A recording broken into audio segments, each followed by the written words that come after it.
Hello అండి, అందరికీ నమస్కారం. ఈరోజు మనం ఆదిమధ్యం కమలం గారు రచించిన మృత్యుభోగం అనే ఓ చక్కటి కథను విందాం.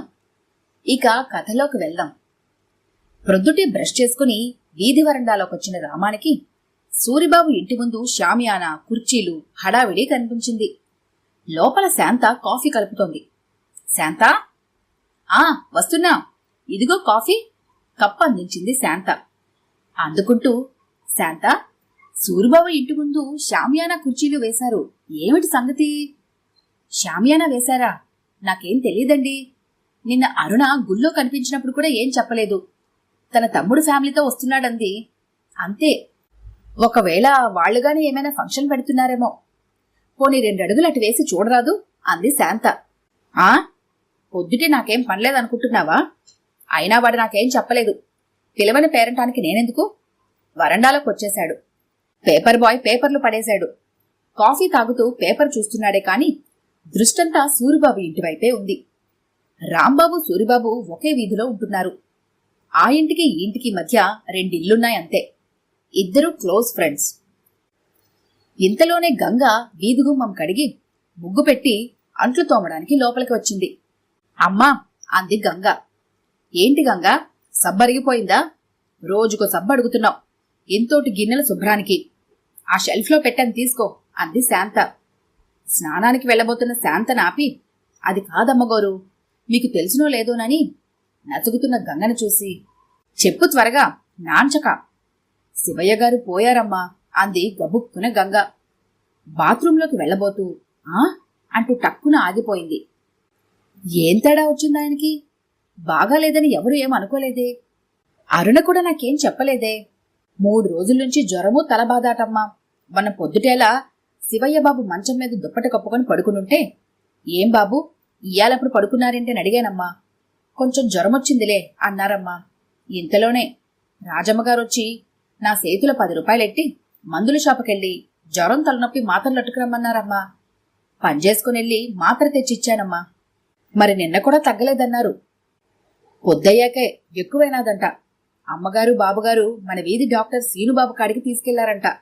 ఆ బాబు ఓ ఇండిసినిచ్చి పెద్దాసుపత్రికి వెళ్ళండి అన్నారట.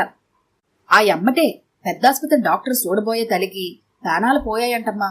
ఆ మాటే చెప్పి తీసుకుపోమ్మన్నారంట. ఇంటికొచ్చే తలికి 12 గంటలైందటమ్మా. గంగ గిన్నెలు తోమటానికి వెళ్ళిపోయింది. వరండాలో న్యూస్ పేపర్ చదువుతున్న రామానికి న్యూస్ అందజేసింది శాంత.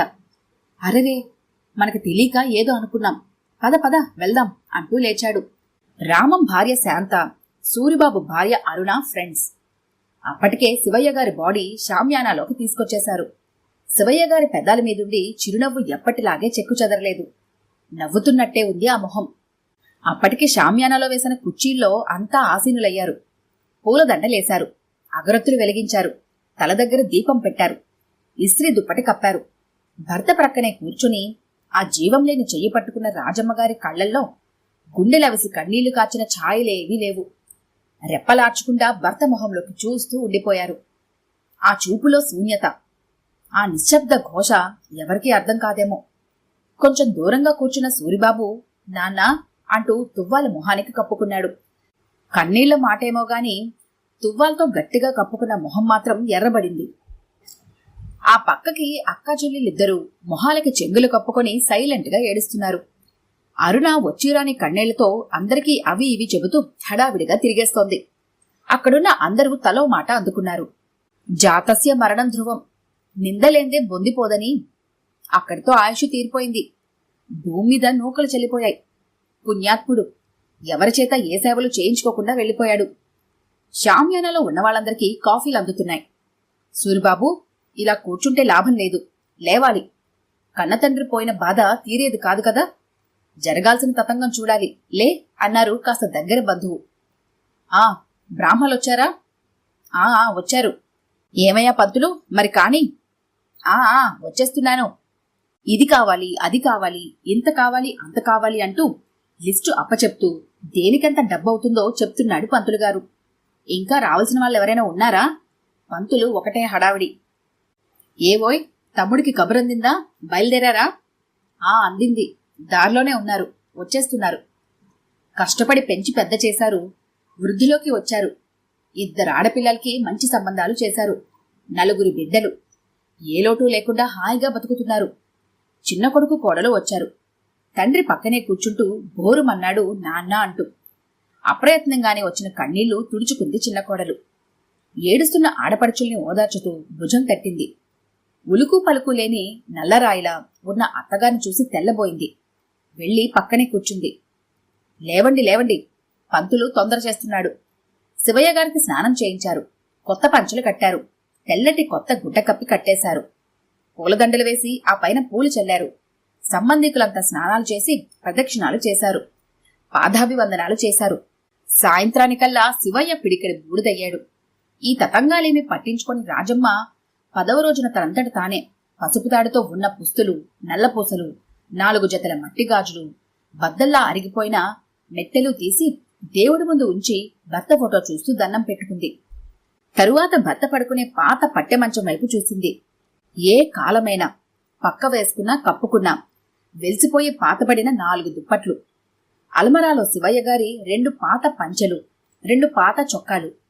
ఆ పక్కనే పోయిన పండక్కి చిన్న కొడుకు కొన్న కొత్త బట్టలు. మడత నలగలేదు. ఒక్కసారి కట్టుకున్నారు. చేత్తో తడిమి చూసుకుంది. చిన్న కోడల్ది మెత్తని మంచి మనసు. ఎప్పుడు కొన్నా మంచి బట్టలే కొనేది. ఏం కావాలో చూసేది. టైముకి మంచి భోజనం పెట్టేది. ఏ లోటు ఉండదు. హాయిగా ఇక్కడ ఉండండి అంటే వినరు, వెళ్ళిపోతారు అనేది. ఈ మధ్యనే ఆ మంచి మనసు కూడా పట్టించుకోవడం మానేసింది. ఈ మార్పుని జీర్ణించుకోలేకపోయారు ఆయన. చిన్నబుచ్చుకోవడం తప్ప ఏం చేయగలరు? ఎప్పుడో ఓ సాయంత్రం పూట బీచ్కు వెళ్లేవారు. ఎందరి ఆనందాలో ఆవేదనలో తన గర్భంలో దాచుకున్న ఆ సముద్రుడి కెరటాల పోరులో తడిసి, ఆ ఇసుకలో ఉవ్వెత్తున ఎగిసిపడే ఆ కెరటాల చిరుజల్లుల్లో ఒడ్డునే కూర్చొని చల్లగా హాయిగా సేద తీరేవారు. 40 ఏళ్ల క్రితం చిన్నగా కట్టుకున్న ఆ సొంత ఇల్లు. ఆ ఇంట్లోనే పిల్లల చదువులు, ఉద్యోగాలు, పెళ్లిళ్లు, పేరంటాళ్లు అన్నీ అయ్యాయి. పాతదైనా కట్టుకున్న ఆ ఇంటిపై మమకారం, ఆ బీచ్, ఆ శంకర మఠం.